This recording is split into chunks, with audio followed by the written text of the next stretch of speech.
Welcome back to Coach's Corner, this time track and field edition. My name is Victor Lowe, and I'm here with Bill Coleman for HWTV, and today we are joined by program head Jonas Koolsbergen. Thank you so much for rejoining us since the cross-country season. Oh, thank you for having me back. Always a lot of fun. Great. So just some basic questions here to start off. How does the scoring system work at track and field events? So there are really different kinds of track and field events, but our weekly dual meets will run against one other school. Like on Wednesday of this week, we had Chaminade at Chaminade. Thursday of this coming week, Alemany will come to Harvard Westlake. That is scored in individual events in a 5-3-1, so 5 points for first, 3 points for second, and then relays are 5-0. And so you're trying to concentrate on obviously getting as many points as you can.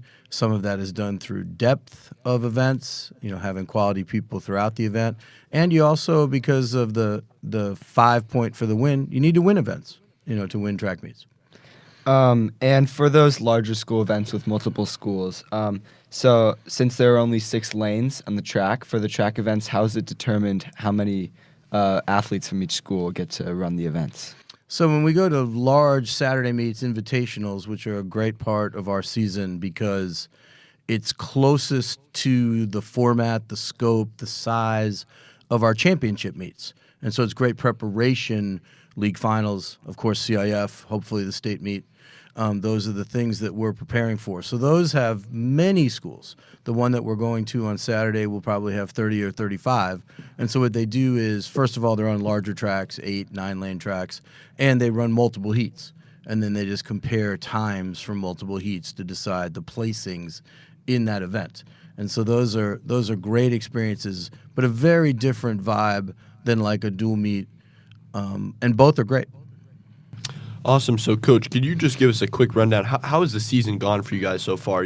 What's your record in meets, and, what are you expecting to do throughout the rest of the season? So, obviously, there have been disruptions and there have been difficulties, but the season is going well. We have performed very well. Our boys are 3-0, having won 3 Mission League meets already, and our girls are 4-0, having won 2 Mission League meets and 2 non-league meets. And so the start is terrific. Now, what's nice is the way that our schedule happened to fall this year. Our toughest days lay ahead, and so we definitely have challenge coming. But we've put ourselves in a nice situation and off to a good start to get ready for the kinds of things that lay ahead.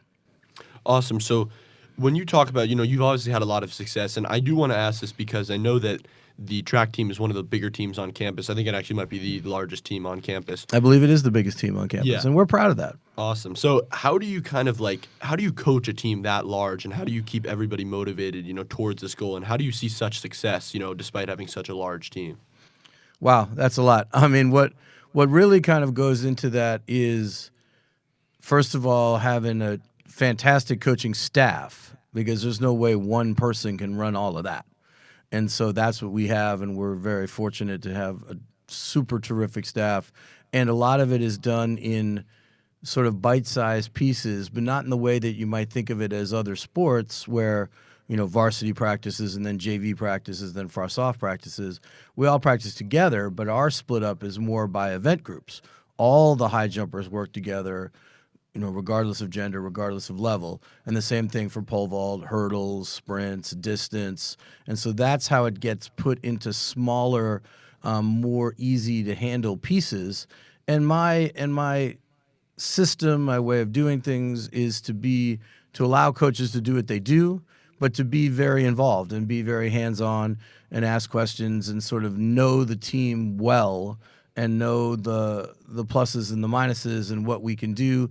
And also to be, to take that bigger group and do some experiments. Sometimes people try new events and have great success and then find out that that's something that they can do well. We don't really want to have somebody where they do sort of one event all the time, every meet forever. Nobody does that in our program. And so in that way, it's really just an effort to stay involved with all the parts of the team and every person on the team. And obviously, like you say, a lot of experience where you have an ability to sort of see things, see opportunity, and make good choices. and end up in a good place. Right. And so you talked about the large coaching staff for the program. So I just wanted to clarify, do the coaches each have a specialty event that they coach, or do they all kind of help out with all of the events? No, so coaches definitely have specialties, and they have things that they're super good at, and then they have things where they really don't have a lot of expertise and wouldn't really be used there. Like our distance coach is tremendous with the distances. Our sprint hurdle coach, fantastic at both of those. Our pole vault coach, that's his niche. That's what he's great at. Our high jump coach also does a lot of work with our horizontal jumps, long jump and triple jump. And so, but doesn't spend time working on sprints or working on distance. It isn't his deal. And then our final coach is sort of does a little bit of hurdles, a little bit of throws. She has a background in multi events, decathlon, heptathlon, which actually 3 of our coaches have, which is a great high school prep thing because it just lets you touch more areas with knowledge and the opportunity to help. And what about yourself? Do you coach any of the events, or are you kind of just an So my overseer? primary, so I definitely oversee and make sure that the whole thing runs. My primary sort of daily event coaching is long jump and triple jump. And then I'm always have eyes on all things. And I should actually say this year I've been doing a lot of shot put and discus. So field events, I did decathlon in college, and so field events are one of the things that are hard to find on a good staff. And so it's a good thing that I can sort of help with all of those and lead with those in particular. But I'm aware of what sprinters are doing. I'm aware of what distance is doing. But that's my sort of daily coaching responsibilities this year, sort of long jump, triple jump, shot put, discus. And it's going well. So, Coach, you were an athlete here at Harvard Westlake as well as in college. Can you tell us a little bit about that experience? Those were great experiences. I mean, those were amazing times. Having seen the program over the sort of long number of years, the scope of the program, the goals of the program have completely changed in terms of what we accomplish, what we try to accomplish. My time here in high school was great. I was terrific. I've certainly coached people better than I was, and I like that a lot. I know that, just our expectation of having CIF success, having state success, that wasn't kind of where we were sort of back in the day. What was great about that time is my high school track coach was also my sophomore history teacher. And he said to me when I was a senior, "You would be a great track coach." And I was sort of like, wow, really? You think? And then, I kind of put that in the back of my mind and then ended up doing exactly that. And we've had conversations about that looking back and how special that is. And then in college, I did decathlon at UC Santa Barbara under a terrific collegiate coach who himself had been a Olympic trials finalist in the 50s. And our experience with that was great. And it just gives you that knowledge of multiple events, that preparation of multiple events, and just gives you so much to bring to particularly the high school level of coaching. And that's awesome. How would you say that your experience here at Harvard Westlake has helped you to kind of coach this specific program better, or do you think it has it all? I think, I have a very good idea, having been here obviously a long time as a teacher, to say the least, and also having been here as a student, of what goes on with Harvard Westlake students and what they're doing and the level of it and the complexity of it and just the difficulty of it. And so I try to keep that in mind. One of the things I take great pride in is I try to find ways to help and empower athletes to do multiple things. If you want to do some debate, I'm going to try to help you make it so you can do some debate. If you want to do robotics, be in the play. We've had all of those experiences over the course of the year. We have 2 good members of the varsity who are in the dance concert this weekend. Are they missing some things we would rather them not miss? Yeah, but they get to have these experiences, as I, sort of joke with students all the time, is, they're not going to do all this when they're 45, and so high school is the time to do it. And so I try to make that happen.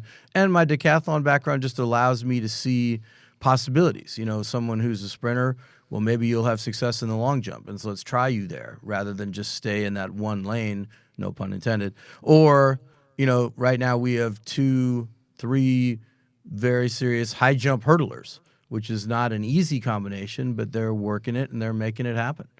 So, moving into a little bit, we talk a lot about how, track and field it's this real team sport. As a matter of fact, we asked you when you were here for cross country about like the sort of team aspect of the sport. And I do want to get into a little bit, are there any specific athletes that we should be watching?